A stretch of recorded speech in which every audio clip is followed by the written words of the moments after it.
Hello, good morning everybody. आज के इस वीडियो में मैं आप लोगों के साथ भारतीय संविधान के भाग 5 और भाग 6, भाग 5 जिसमें कि संघ के बारे में चर्चा है, यूनियन, और भाग 6 जिसमें राज्य यानी स्टेट्स के बारे में चर्चा है। इन दोनों भाग का तुलनात्मक रूप से एक सारगर्भित तत्व की बात हम लोग करेंगे। जैसा कि भारतीय संविधान के भाग 5 में संघ की चर्चा है और भाग 6 में राज्य की चर्चा है, और इस भाग 5 में जो संघ है, ये अनुच्छेद जो है, जैसा कि मैंने पिछले वीडियो में भी बताया कि अनुच्छेद 52 से लेकर अनुच्छेद 151 तक। तो इस तरह से भाग 5 में अनुच्छेद 52 से लेकर 151, और भाग 6 में जो है अनुच्छेद 152 से लेकर 237 तक, 152 से 237 अनुच्छेद तक इसकी चर्चा है। संघ में 3 अंग हैं: कार्यपालिका, विधायिका और न्यायपालिका। संघ के 3 अंग कार्यपालिका, विधायिका और न्यायपालिका। कार्यपालिका एग्जीक्यूटिव, विधायिका लेजिस्लेटिव और न्यायपालिका जुडिशियल।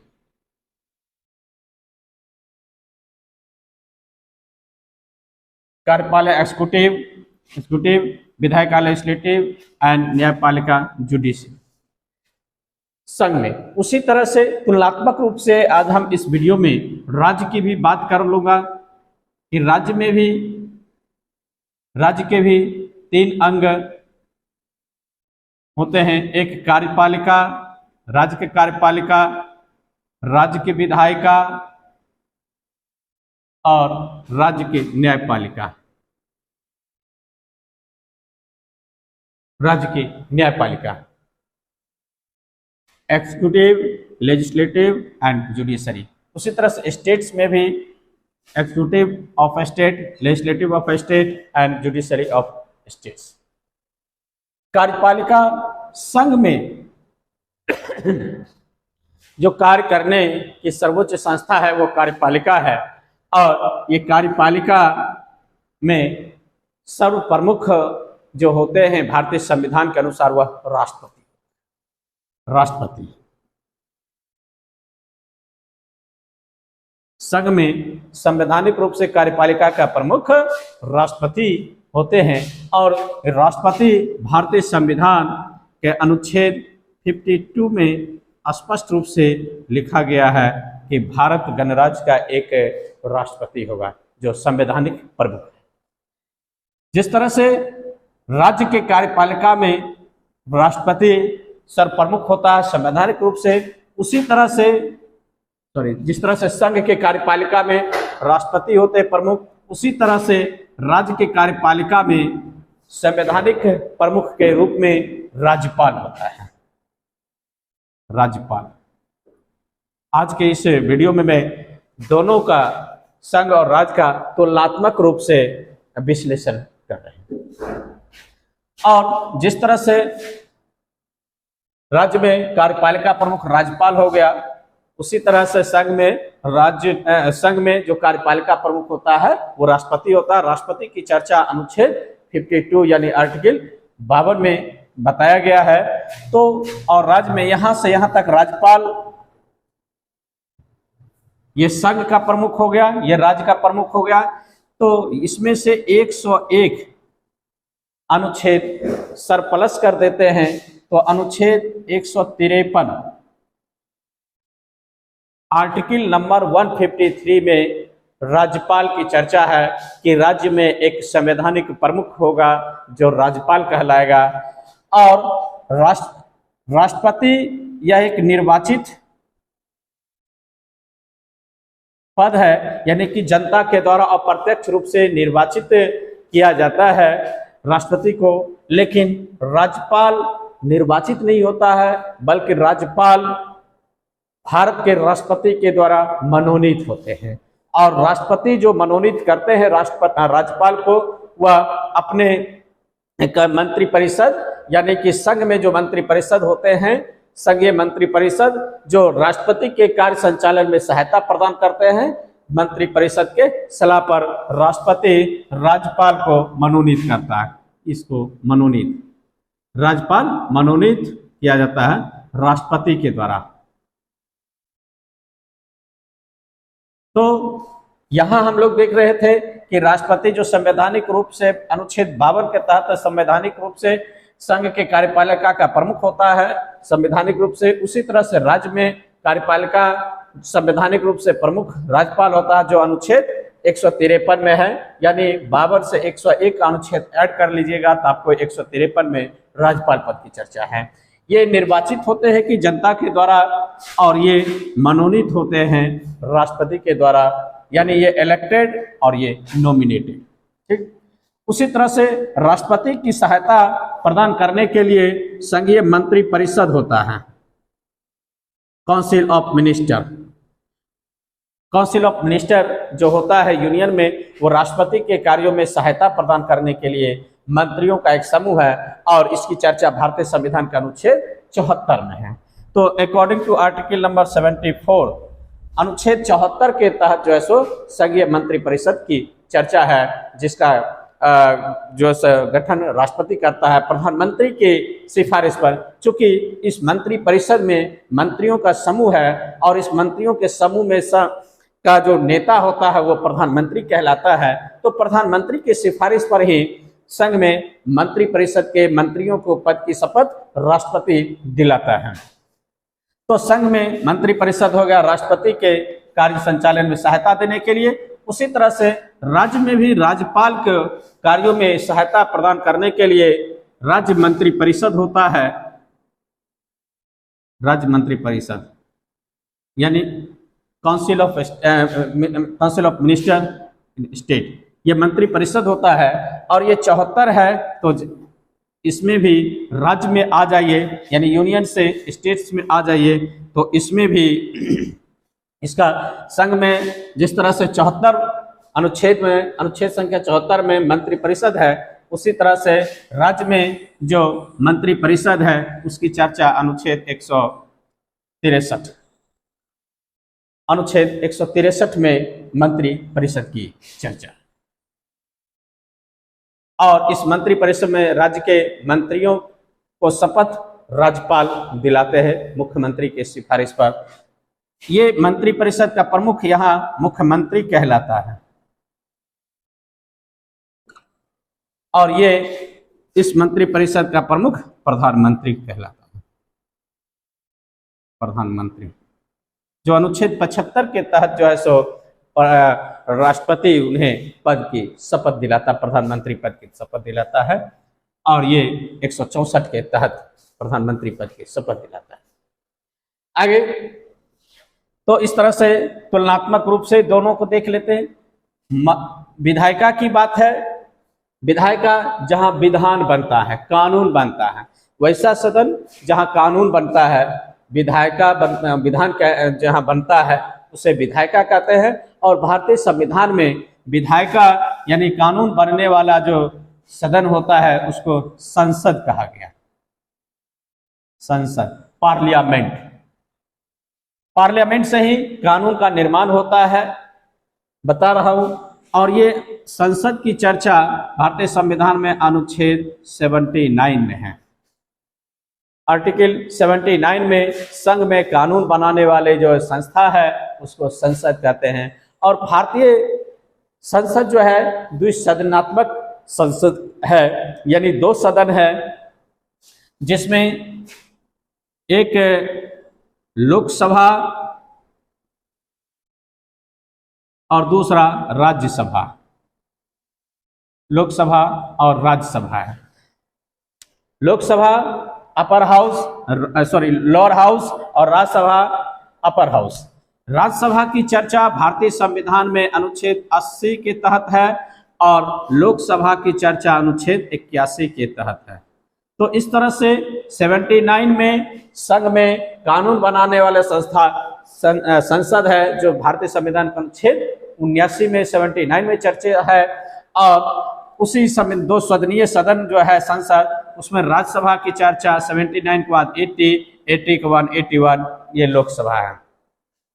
ये उसी तरह से स्टेट्स में भी विधायिका है, यानी राज्य में कानून बनाने वाले संस्था जो है वो विधायिका कहलाता है, यानी विधानमंडल।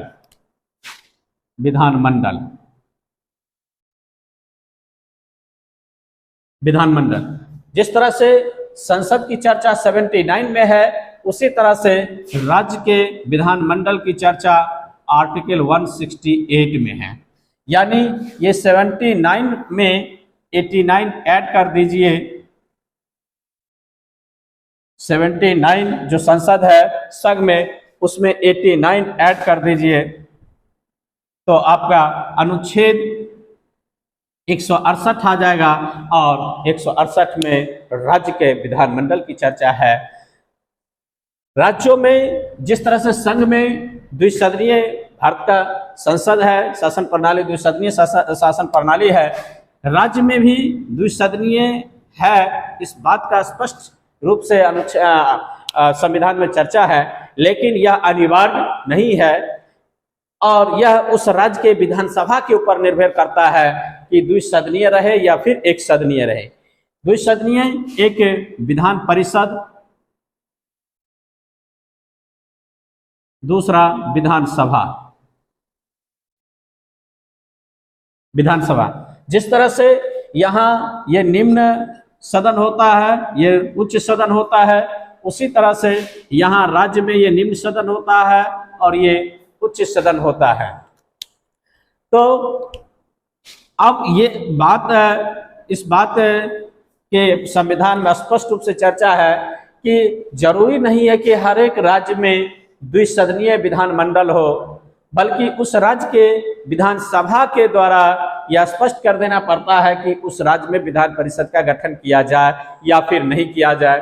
तो उस राज्य के विधानसभा में यदि किसी भी राज्य में यदि विधान परिषद नहीं है और यदि उस राज्य में विधान परिषद का गठन करना है, तो उस राज्य के विधानसभा जो है वो अपने विधानसभा में प्रस्ताव पारित करके संसद को भेजेगा और संसद के द्वारा प्रस्ताव पारित होने के बाद ही उस राज्य में विधान परिषद का गठन किया जा सकता है। या फिर जिस राज्य में विधान परिषद पहले से है और वहां विधान परिषद को समाप्त करना है, वैसी स्थिति में फिर उसी राज्य के विधानसभा से प्रस्ताव पारित करके संसद को भेजा जाता है और संसद उसको उसी प्रस्ताव को पारित करके जब विधान परिषद को समाप्त करने की प्रस्ताव को पारित कर देता है, तो उस राज्य के विधानसभा को भी निरसित कर दिया जाता है, समाप्त कर दिया जाता है।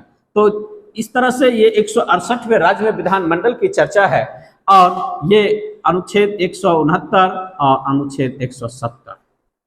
जिस तरह से 79 के बाद 80 राज्यसभा, उसी तरह से 168 के बाद 169 काउंसिल ऑफ लेजिस्लेटिव, उसी तरह से आगे 81 में लोकसभा, उसी तरह से 170 में विधानसभा लेजिस्लेटिव असेंबली है। जिस तरह से ये लोकसभा निम्न सदन है और ये उच्च सदन है, उसी तरह से राज्य विधानमंडल में ये निम्न सदन होता है और ये उच्च सदन होता है। उच्च सदन होता है। जिस तरह से ये लोकसभा अस्थाई नहीं होता है और ये राज्यसभा अस्थाई होता है और लोकसभा अस्थाई नहीं होता यानी अस्थाई होता है, उसी तरह से विधानसभा भी ये अस्थाई नहीं होता है और विधान परिषद अस्थाई होता है। कहने का आशय है कि लोकसभा को भंग किया जा सकता है, उसी तरह से राज्य में भी विधानसभा को भंग किया जा सकता है। लोकसभा का जो भंग करने का जो अधिकार है वो प्रधानमंत्री की सिफारिश पर राष्ट्रपति कर सकता है। उसी तरह से राज्य में विधानसभा को भंग करने का अधिकार राज्यपाल को है और वो राज्यपाल मुख्यमंत्री की सिफारिश पर विधानसभा को भंग कर सकता है। जिस तरह से राज्यसभा को भंग नहीं किया जा सकता, यह अस्थायी सदन है, उसी तरह से राज्य में विधान परिषद को भी भंग नहीं किया जा सकता है, वह भी अस्थायी सदन है। जिस तरह से इसका कार्यकाल, इसके सदस्यों का कार्यकाल,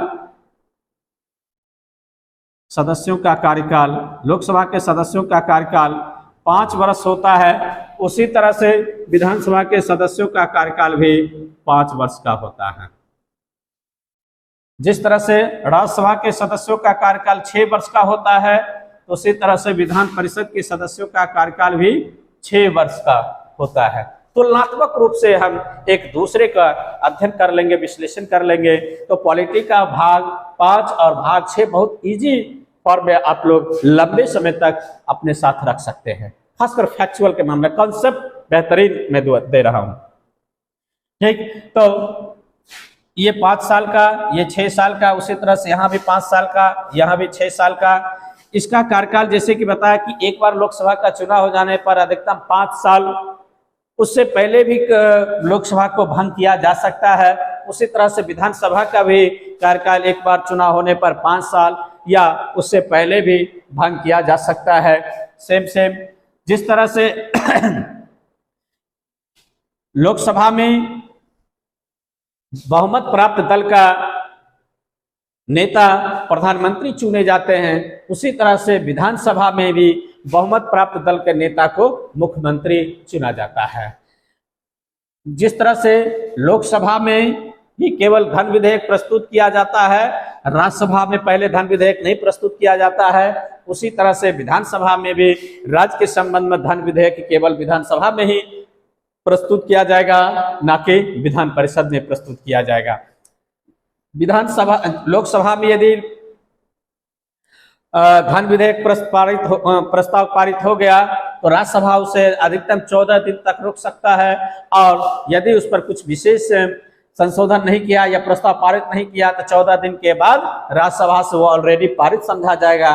उसी तरह से ये कंडीशन यहाँ भी है राज्य विधान परिषद में भी, कि विधानसभा के द्वारा जब धन विधेयक पारित हो जाता है तो अधिकतम 14 दिनों तक वह विधान परिषद रोक सकता है, और यदि उसके बाद यदि प्रस्ताव को पारित नहीं किया तो स्वतः प्रस्ताव पारित समझा जाएगा। तो इस तरह से तुलनात्मक रूप से जिस तरह से लोकसभा का प्रमुख अधिकारी लोकसभा अध्यक्ष होता है, उसी तरह से विधानसभा का प्रमुख अधिकारी विधानसभा अध्यक्ष होता है। जिस तरह से राज्यसभा का सभापति राज्यसभा का प्रमुख अधिकारी होता है, उसी तरह से विधान परिषद का अधिकारी प्रमुख अधिकारी विधान परिषद के अध्यक्ष होता है, यानी सभापति होता है। थोड़ा सा बाइफरकेट है राज्यसभा और विधान परिषद के निर्वाचन के संदर्भ में। ठीक, तो इस तरह से उसी तरह से हम लोग न्यायपालिका की बात करेंगे तो न्यायपालिका संघ में न्यायपालिका का सर्वोच्च संस्था सर्वोच्च न्यायालय है, सर्वोच्च न्यायालय। उसी तरह से राज्य में न्यायपालिका का सर्वोच्च संस्था हाई कोर्ट है। भारतीय संविधान के अनुच्छेद 124 में सर्वोच्च न्यायालय की चर्चा है, उसी तरह से इसमें 90 ऐड कर दीजिए, है ना, 124 प्लस 90 यानी 214, 114 अनुच्छेद 214 में, अनुच्छेद 214 में जो है सो हाईकोर्ट की चर्चा है। और अनुच्छेद 200 जिस तरह से अनुच्छेद 124 में बताया गया कि संघ में न्यायपालिका के एक सर्वोच्च संस्था होगी और उसका नाम सर्वोच्च न्यायालय है, और उस 124 के तहत एक मुख्य न्यायाधीश एवं अन्य न्यायाधीश के साथ लेकर एक सर्वोच्च न्यायालय का गठन किया गया है। और उसमें यह भी बताया गया है कि संसद अपनी विधायी प्रक्रिया के तहत अन्य न्यायाधीशों की संख्या में बढ़ोतरी कर सकता है। उसी तरह से अनुच्छेद 214 में बताया गया कि राज्य के संदर्भ में न्यायालय का सर्वोच्च संस्था उच्च न्यायालय कहलाएगा, हाईकोर्ट कहलाएगा, और उसमें 214 के अंतर्गत यह भी कहा गया है कि एक से अधिक राज्यों को मिलाकर भी एक उच्च न्यायालय का गठन किया जा सकता है। ठीक, तो इस तरह से न्यायपालिका और ये संघ का न्यायपालिका और राज्य के न्यायपालिका। अब थोड़ा सा इस तरह से यहाँ फिर बात करते हैं राष्ट्रपति की और यहाँ राज्यपाल की। जिस तरह से मैंने अभी चर्चा किया कि राष्ट्रपति संवैधानिक प्रमुख है कार्यपालिका में संघ का, उसी तरह से राज्य में राज्यपाल है। तो राष्ट्रपति की सहायता के लिए मंत्री परिषद है और यहाँ भी राज्यपाल की सहायता के लिए मंत्री परिषद है। संघ में राज्य में मंत्री परिषद है। जिस तरह से राज्य का संघ का यानी देश का सारा कार्य राष्ट्रपति के नाम से होता है, यहाँ तक कि वैदेशिक संबंध या फिर संधि या फिर नियम कानून राष्ट्रपति के नाम से होता है। उसी तरह से राज्य के संदर्भ में जो भी कार्य होता है राज्यपाल के नाम से किया जाता है। राष्ट्रपति बस मंत्री परिषद की सिफारिश पर काम करता है, लेकिन यह आवश्यक नहीं है कि जो मंत्री परिषद की सिफारिश रहेगा उसी को मानेगा। कभी कभी राष्ट्रपति अपना विवेक का भी प्रयोग कर सकता है, करते भी है। जिस तरह से संसद में यहाँ लोकसभा से प्रस्ताव पारित होता है, राज्यसभा में जाता है और राज्यसभा से भी प्रस्ताव पारित होकर फिर लोकसभा में भेजा जाता है, तब उस विधेयक को राष्ट्रपति के द्वारा हस्ताक्षरित कर देने पर विधेयक कानून बन जाता है। कोई भी बिल यदि कोई कानून बनाना है तो सबसे पहले या तो लोकसभा में या फिर राज्यसभा में लाया जा सकता है। यदि लोकसभा में कोई विधेयक लाया गया और प्रस्ताव पारित हो गया उस विधेयक पर, तो राज्यसभा में जाएगा उसका अनुमोदन होने के लिए और राज्यसभा भी उस विधेयक को अनुमोदित कर देने के बाद उस विधेयक को राष्ट्रपति के पास भेजा जाता है और राष्ट्रपति उस पर हस्ताक्षर जब कर देते हैं तब उस समय से वह विधेयक अधिनियम बन जाता है, अधिनियमित हो जाता है, एक्टिवेट हो जाता है, एक्ट बन जाता है, कानून बन जाता है। उसी तरह से राज्य में भी यदि 2 सदन है जिस किसी भी राज्य में, तो कोई विधेयक यदि विधानसभा में पारित हुआ फिर राज्य विधान परिषद में जाएगा और फिर विधान परिषद से पारित होने के बाद फिर वो राज्यपाल के पास जाएगा और राज्यपाल यदि उस विधेयक पर अपनी सहमति प्रदान कर दिया जाता है राज्यपाल के द्वारा, तो राज्य के लिए वह कानून बन जाता है। वो विधेयक जो दोनों सदन से पारित हुआ वह अधिनियमित हो जाता है, यानी कि एक्टिवेट हो जाता है और एक्ट बन जाता है, राज्य के संबंध में कानून बन जाता है। तो इस तरह से हम लोग आज के इस एपिसोड में संसद, विधानमंडल, कार्यपालिका में राष्ट्रपति, कार्यपालिका में राज्यपाल, न्यायपालिका में सर्वोच्च न्यायालय, न्यायपालिका में राज्य में हाई कोर्ट, तो इन सारे संदर्भों को एक तुलनात्मक रूप से देखें। जिस तरह से संसद कानून बनाने के लिए राज्य में सर्वोपरि है, उसी तरह से राज्य में विधानमंडल जो है सो कानून बनाने के लिए सर्वोपरि है। जिस तरह से यहाँ बता दिया हूँ कि लोकसभा पब्लिक यानी लोगों के द्वारा निर्वाचित सदस्य होता है, उसी तरह से विधानसभा में लोगों के द्वारा प्रत्यक्ष रूप से निर्वाचित सदस्य होता है। राज्यसभा जिस तरह से अप्रत्यक्ष रूप से इसके सदस्य निर्वाचित होते हैं, उसी तरह से विधान परिषद के सदस्य भी अप्रत्यक्ष रूप से निर्वाचित सदस्य होते हैं। यहाँ का कार्यकाल अधिकतम 5 साल होता है, उससे पहले भी समाप्त हो जाता है और ये राज्यसभा का विभाग नहीं होता है। उसी तरह से विधानसभा का सदस्यों का कार्यकाल या विधानसभा का कार्यकाल 5 साल अधिकतम, उससे पहले भी वो विघटित किया जा सकता है। जिस तरह से राज्यसभा में 2/3 सदस्य प्रत्येक 2 वर्ष में पदमुक्त होते हैं, उसी तरह से विधानसभा में भी 2/3 सदस्य प्रत्येक 2 वर्ष में विरमित होते हैं, यानी कि रोटेट होते जाते हैं। तो इस तरह से आज हम संघ और राज्य के संदर्भ में तुलनात्मक रूप से संघ का जो 3 अंग है और राज्य का जो 3 अंग है उस पर चर्चा किए हैं, अनुच्छेद के सहित, इसका भी अनुच्छेद के सहित। इस तरह से डायग्रामेटिकल ढंग से आप अध्ययन करेंगे तो आपको ये 5 और अनुच्छेद 6 भाग 5 और भाग 6 के बारे में विस्तृत रूप से अध्ययन हो जाए। और विशेष के लिए मैं एक अगले एपिसोड में दूंगा, इससे भी इसी तरह इस दोनों का कंपैरेटिवली कर दूंगा, इस दोनों का किसका क्या कार्य है, इसका क्या कार्य है, दोनों का सेम टू सेम हो जाए। तो आज के इस वीडियो में मैं यही समाप्त करता हूँ। आगे के वीडियो में मैं इस दोनों का और इसका सबका तुलनात्मक रूप से कार्य और अधिकार क्या क्या है, दोनों के तुलनात्मक रूप से दूंगा। तो मैं समझता हूं कि आज का यह वीडियो आप लोगों को अच्छा लगा होगा, और अच्छा लगा होगा तो आप इस वीडियो को लाइक करते हुए, कमेंट करते हुए इस चैनल को अधिक से अधिक शेयर करें। Thank you.